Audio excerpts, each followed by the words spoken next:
সুপারি গাছ ভেঙে পড়ে মৃত এক প্রতিবেশীর বিরুদ্ধে অভিযোগ জমা।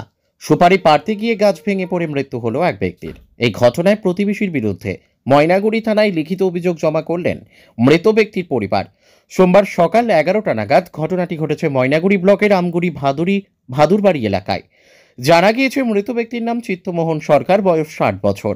জানা গিয়েছে বাড়ির পাশের এক সুপারি বাগানকে কেন্দ্র করে চিত্তমোহন সরকার এবং প্রতিবেশী সনেকা রায়ের মধ্যে বিবাদ ছিল দীর্ঘদিনের। সেই বিবাদের জেরেই সোমবার সকালে সুপারি পাড়াকে কেন্দ্র করে দুই পক্ষের মধ্যে বচসা বাধে। দুই পক্ষই সুপারি গাছে উঠে সুপারি পাড়তে থাকে বলে জানা গিয়েছে। সেই সময় আচমকা চিত্তমোহন সরকার সুপারি গাছ ভেঙে মাটিতে পড়ে যান। গুরুতর আহত অবস্থায় তাকে উদ্ধার করে ময়নাগুড়ি গ্রামীণ হাসপাতালে নিয়ে গেলে কর্তব্যরত চিকিৎসক তাকে মৃত বলে ঘোষণা করেন। যদিও চিত্তমোহন সরকারের পরিবারের অভিযোগ, সুপারি গাছে সুপারি পাড়তে উঠলে প্রতিবেশী ভাষ্যপ্রতিম রায় ও তার মা সনকা রায় তাকে পাথর দিয়ে ঢিল দেন, গালিগালাজ করেন, এমনকি মারমুখী ভঙ্গি করেন বলেও অভিযোগ। যার জেরে ভয়ভীতি পেয়ে গাছ থেকে নামতে গিয়ে গাছ ভেঙে পড়ে মৃত্যু হয়েছে বলে অভিযোগ তার পরিবারের। রীতিমতো এই নিয়ে ময়নাগুড়ি থানায় লিখিত অভিযোগ জমা করেন চিত্তমোহন সরকারের পরিবার। যদিও সমস্ত অভিযোগ অস্বীকার করেছেন অভিযুক্ত প্রতিবেশী পরিবার। সনকা রায়ের ছেলে ভাষ্যপ্রতিম রায় ফোন মারফত জানান, সুপারি পাড়াকে কেন্দ্র করে ওরাও গাছে ওঠে, আমরাও উঠি, কিন্তু আমরা কোনো ঢিল দেইনি। ও নিজে থেকেই গাছ থেকে নামতে গিয়ে গাছ ভেঙে পড়ে যায়। এদিকে অভিযোগ জমার পরেই তদন্ত শুরু করেছে ময়নাগুড়ি থানার পুলিশ। ব্যুরো রিপোর্ট, আমাদের টিভি। বললাম দাদা, আপনার নাম? আমার নাম তুষারকান্তি সরকার। বললাম যে মারা গেছে কে হয় আপনার? আমার কাকা। কাকা হয়, কি নাম? চিত্তমোহন সরকার। বয়স কত? বয়স তো কাগজে আছে 60। আচ্ছা, বাড়ি কোথায়? আমগুড়ি ভাদুরবাড়ি। তো কি হয়েছে ঘটনাটা বলেন তো? ঘটনার সময় তো আমি বাড়িতে ছিলাম, আমি যেটা শুনছি আর কি, যে সুপারি গাছগুলো নিয়ে কেচাল ওদের, ওগুলো বন্ধ করা ছিল। পাড়াপতি হিসেবে আমরা বন্ধ করেছিলাম যে দুই পার্টিকে পাড়াইতে হবে না।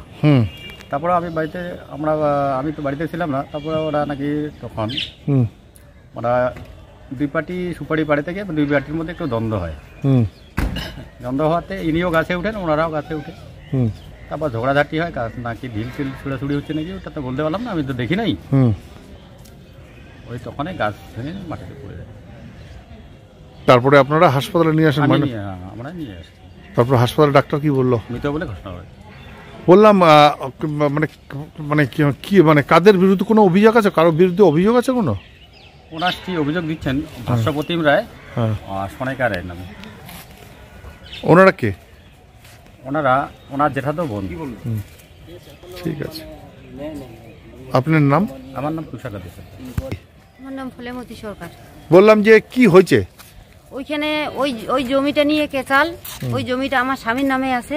হ্যাঁ, এতদিন আমার জেঠা শ্বশুর নিয়ে খাচ্ছে। এখন জেঠা শ্বশুর নাই, মারা গেছে। জেঠা শ্বশুরের মেয়ে আছে, ও এখন জমিটা আমাদের জমিটা ও খাচ্ছে।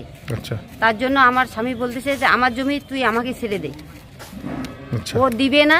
আজকে সকালবেলা সুপারি গাছ ওরা গাড়পেলে করে সুপারি গাছগুলো পাড়াচ্ছে, সুপারিগুলা। তখন আমার স্বামী যায় বলে যে সুপারিগুলো পাড়াচ্ছ কেন, একটা মীমাংসা হোক, তারপরে কে পাই, হয় তুমি পাবা কি আমি পাবো, এইভাবে বলতেছে। ওরা তাও কি করছে, জোর জবরদস্তি করে সুপারিগুলো পাড়াচ্ছে। পাড়ার পরে তারপরে কি করছে, আমার স্বামী বলছে যে তোমরাও পাড়াচ্ছ, তাহলে আমিও পাড়াই। ও সুপারি গাছে উঠছে, তখন ওই যে পাথর দিয়ে ঢেল মারছে। আমার স্বামী না, ওই যে সনকা রায় আর ভাষ্যপ্রতিম রায়। আচ্ছা, তারপরে পড়ে যায়। হ্যাঁ, তখন সুপারি গাছ থেকে আমার স্বামী নামার পরে হাগুদাগু করে পড়ে গিয়ে তারপর হাসপাতালে নিয়ে আসে। ময়নাগুড়ি হাসপাতালে নিয়ে আসি। তারপর ডাক্তার কি বললো? তখন ডাক্তারবাবু বলছে যে মারা গেছে। কোথায় বাড়ি আপনাদের? আমগুড়ি ভাদুরবাড়ি। ভাদুরবাড়ি। কখন ঘটনাটা ঘটেছে? 11টা নাগাদ। 11টা নাগাদ। আপনারা কি থানায় অভিযোগ জানাইছেন? হ্যাঁ, বললাম তো। কাদের নামে অভিযোগ করলেন? ভাষ্যপ্রতিম রায় আর সনকা রায়। থানায় অভিযোগ জানাইছেন? হ্যাঁ। আপনার নাম? আমার নাম ফুলেমতি সরকার। কি করতো স্বামী আপনার? ওই যে নারিকেলের ব্যবসা করে। আমার স্বামীকে সবাই চিনে।